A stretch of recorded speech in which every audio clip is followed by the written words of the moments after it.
Bir qarindoshimning operatsiyasiga pul zarur bo'lib, ko'pchilikdan so'rab pul yig'ilyapti.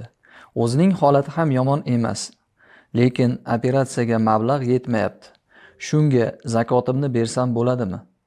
Bismillahirrohmanirrohim. Alhamdulillah, assolatu vassalamu ala rasulillah.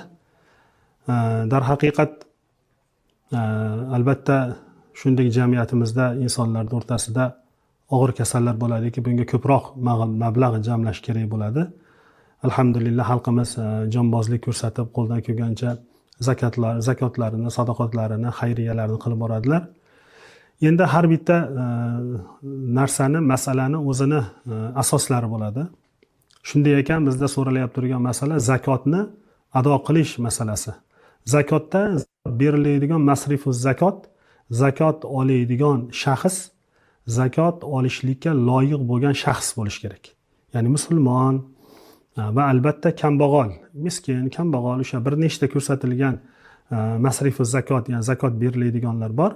Shularning ichida kambag'al inson, ya'ni zakotga qodir bo'lmagan, u zakotga qodir bo'lmasligi masalan o'sib turgan, ya'ni yil bo'yi aylanib turgan, zakot nisobidagi moli bo'lmagan va shu miqdoridagi garchi u aylanib turadigan mol bo'lmasa-da o'zi uchun va oilasi uchun olingan qiymatlik bir buyum bo'lib, garchi savdo niyati olmagan bo'lsa ham yil bo'yi ishlamay turgan, ortiqcha turgan narsalar bor insonlar zakot ola olmaydi.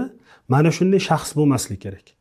Zakot oladigan o'sha bemor odam, ya'ni u shar'an boy bo'lgan bo'lmaslik kerak.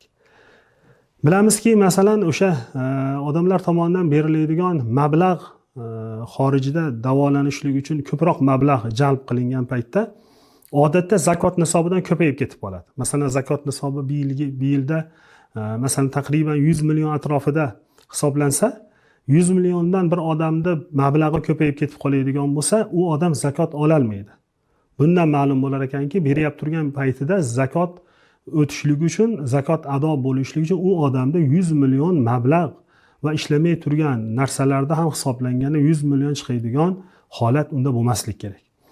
Bunda nima qilish kerak? Bunda o'sha zakot oladigan bemor odam qo'lidagi mablag'larini yaqinlariga, masalan er ayoliga, ayol eriga va farzandlariga topshirsa va bu odamlarda unday mablag' jamlanmaganligi uchun bemalol odamlardan o'sha zakotlarni ham olsalar bo'ladi.